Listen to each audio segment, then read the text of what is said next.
네, 그러니까 삼성과 SK하이닉스 등 반도체 시장이 주도하는 시가총액이 상위 구도가 언제까지 이어질 것인가. 이게 사실은 저는 그냥 계속 영원할 것 같아요. 이 구도가 바뀔 것 같지 않아요. 앞으로 우리가 반도체를 안 쓰는 시대가 온다면 바뀔 수는 있겠죠.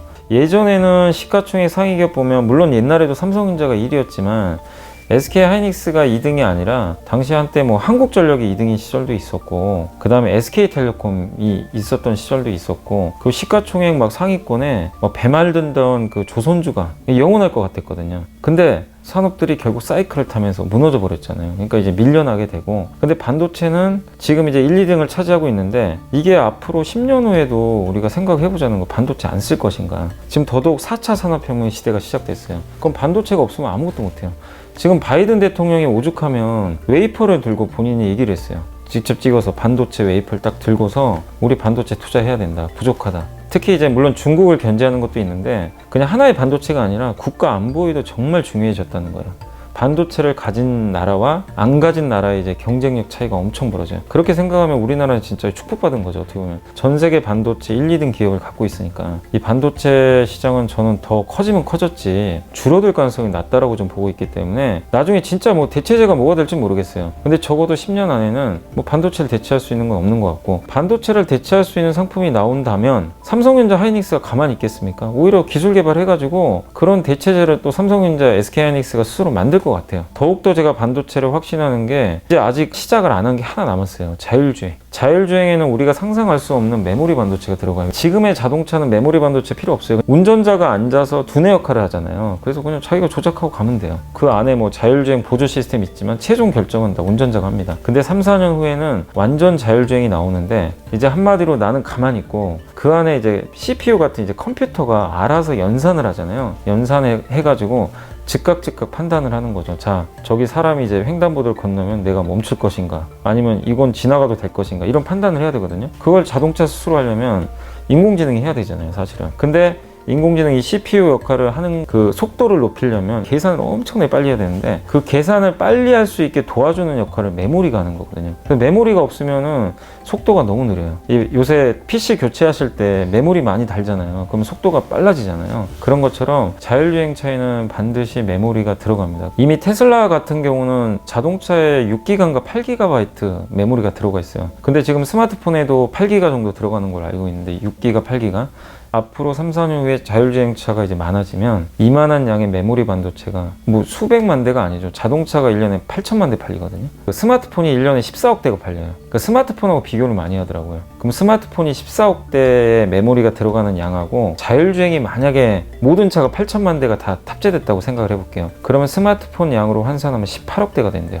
그럼 그만한 사이즈가 하나 더 생기는 거예요. 그걸 상상을 해봤을 때 이건 반도체가 이게 여기서 줄어들 게 아니라 더 커지는 거죠. 지금의 시가총액 1, 2등 구도는 저는 절대로 바뀌지 않는다, 이 생각을 하고 있고, 그래서 흥미로운 건 뭐냐면 1, 2등은 그대로예요. 그럼 밑에 3등부터 10등까지가 흥미롭죠. 그러니까 3등이 네이버, 그 다음에 4등이 뭐 LG화학 같은 기업들, 5등이 삼성바이오, 전기차 배터리, 인터넷 플랫폼, 바이오. 이 세 개 섹터가 그냥 주거니 받거니 하면서 내가 3등 할래, 내가 3등 이럴 것 같아요.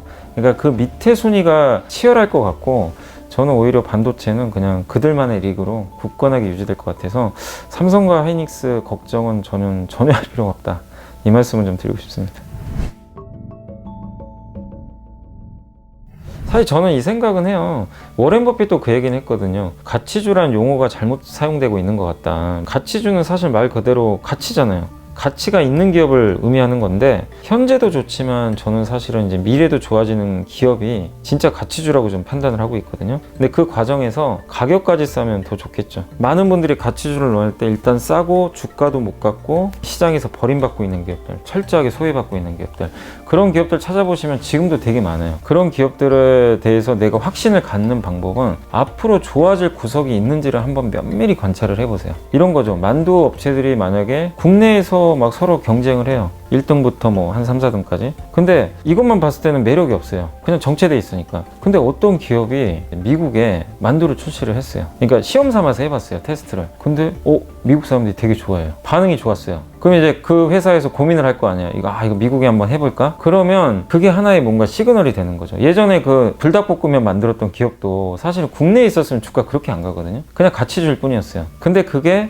중국에서 대박이 났잖아요, 사실은. 몇몇 유명한 뭐 유튜버나 인플루언서들이 그걸 먹고 방송을 했는데 그게 그렇게까지 히트칠 줄 몰랐던 거죠. 초기 반응이 되게 좋았는데 중국, 해외, 뭐 동남아 이제 매출을 늘리면서 주가가 정말 어마무시하게 올랐거든요. 그러니까 약간 그런 거죠. 이 기업이 저 회사가 미국이나 해외 쪽에 매출이 늘릴 수 있을까? 이런 걸 고민해 보는 거예요, 예를 들어서. 근데 반응이 괜찮아요. 그럴 때 회사에 전화해 보는 거죠. 이번에 그 테스트한 제품들이 미국 반응이 좋은 것 같은데 혹시 미국 진출 계획이 있냐? 뭐 그러면 회사에서 뭐 얘기를 할 거 아니에요. 검토 중에 있다. 그러면은 사실 이제 잃을 건 없어요. 왜냐하면 미국 진출 안 하면 그냥 본전이에요. 뭐 어차피 올라간 거 아니니까. 근데 미국 진출을 하고 이게 성공할 가능성이 있다고 사람들이 인식을 하면 갑자기 가치주가 성장주가 돼요. 그 순간. 그럼 주가는 몇 배 갈 수도 있어요. 이게 나중에 미국에서 실패하더라도. 그래서 가치주에 대한 거는 싸고 좋고 현재 돈 잘 벌고 부담 없고 이건데 절대 그래서는 주가 안 가니까 그 안에서 내가 플러스 알파를 찾아보는 이 기업이 성장주가 될 만한 조금이라도 그게 아예 안 보이는 기업은 하지 마시라는 거죠. 그래서 꾸준히 관찰을 해야 돼요.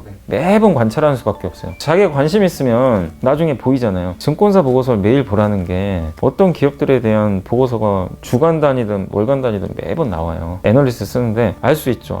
지금 이제 지난달 거랑 이번 달 거랑 별 내용 차이가 없어요. 그럼 이번 달도 별 볼 일 없네. 그럼 넘어가면 돼요. 근데 딱 읽어봤는데 뭐 거기에 바뀐 내용이 들어가 있어요. 뭔가 성장이라든가 이거 뭔가 좀 내용이 달라졌는데 앞으로 좋아질 것 같은데 그러면 이 기업에 뭔가 이제 변곡점이 생긴 거예요, 사실은. 근데 애널리스트는 이제 누구보다 정보를 많이 아니까 그걸 캐치해서 적어놓은 거죠. 그래서 그런 것들을 가장 빨리 파악하는 방법 중에 하나가 증권사 보고서 보는 거예요. 그걸 보면 내가 매일매일 보면서 이 머릿속에 들어가는 거죠. 이 기업 이랬고 이 기업 아직 이 상태고 이게 들어가 있어요. 아니 메모라도 해놓은 거. 그러면 나중에 변했을 때 딱 보입니다. 그러면 이거 확신할 수 있어요. 얘는 진짜 가치주다.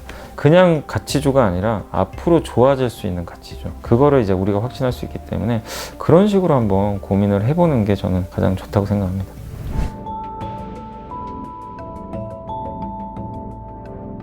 일단 이제 흔히 말해 고점에 물렸을 경우 이제 최적의 대처법은 무언가 그런 질문 사실 정말 많이 받거든요. 많이 받는데 사실 고점인지 아닌지는 그건 아무도 몰라요. 지나 보니까 여기 고점이었구나. 저점도 지금 마찬가지죠. 어쨌든 내가 주식을 샀는데 물려가지고 뭐 10에서 20% 손해를 봤다고 치면 고점에 내가 물린 거잖아요. 그랬을 경우에 이제 대처법은 내가 이 기업을 왜 매수했는지를 먼저 생각을 해보세요. 그러니까 예를 들면 초단타 하시는 분들은 보통 1에서 3% 정도 수익을 노리고 매매를 많이 하는데 아니면 이제 손절도 있어요. 뭐 마이너스 1에서 3% 정도. 내가 어쨌든 이제 사가지고 물렸어요. 그럼 그분들은 어쨌든 내 원칙에 따라서 이제 손절을 할 수밖에 없거든요. 그게 이제 단기 매매에 내가 들어갔기 때문에 고점에서 물려가지고 어느 정도 까먹었으면 나는 이 투자를 실패한 거예요. 그러니까 그런 스타일로 하시는 분들은 자기의 매수 원칙이 깨졌으면 그냥 정리해야 됩니다. 대처법이 다른 게 아니라 내가 잘못 투자한 거거든요. 방법은. 근데 그게 아니라 대부분의 이제 개인 투자분들은 요즘에 중장기 투자를 많이 하니까 최근에 사실 현대차 주가 되게 안 좋긴 안 좋았어요. 뭐 반도체 공급이 안 돼가지고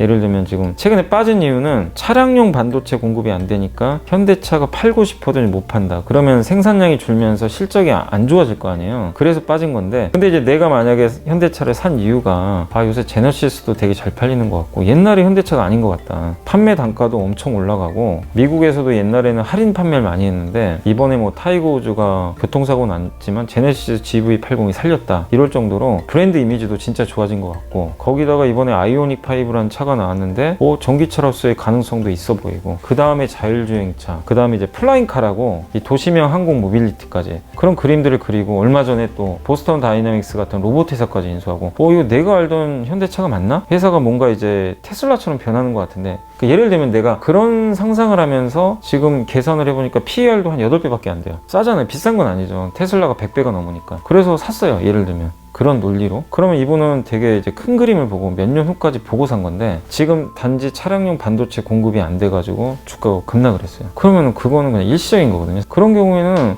그냥 흔들릴 이유가 없어요.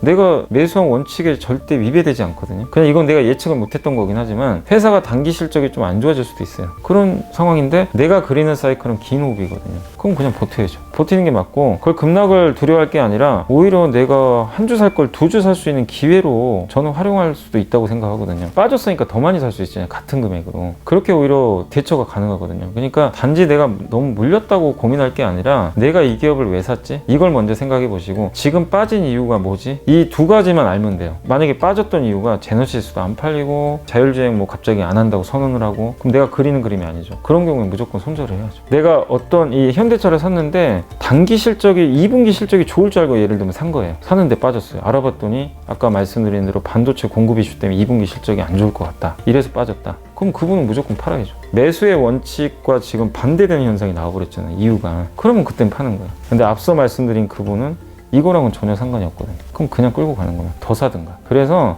여러분이 매수를 하는 이유가 일단 제일 중요해요. 그래서 제가 당부드리고 싶은 게 제발 아무 생각 없이 사지 마시고 살 때 본인만의 기준을 가지고 사세요. 내가 이걸 왜 사는 건지, 단타인지 아니면 미래를 보고 사는 건지 잠깐의 실적이 좋은 걸 보고 사는 건지 이거를 내가 확실히 알면은 그 다음에 리스크 관리가 자동으로 돼요. 이 빠졌을 때 올라가면야 다 해피한데 그게 아니잖아요. 그래서 고점에 물렸을 때 최적의 대처법은 내가 왜 샀는지 그리고 왜 지금 이 기업 주가가 급락했는지 이 두 가지만 알면 답은 뭐 저는 정해져 있다 이렇게 말씀드리겠습니다.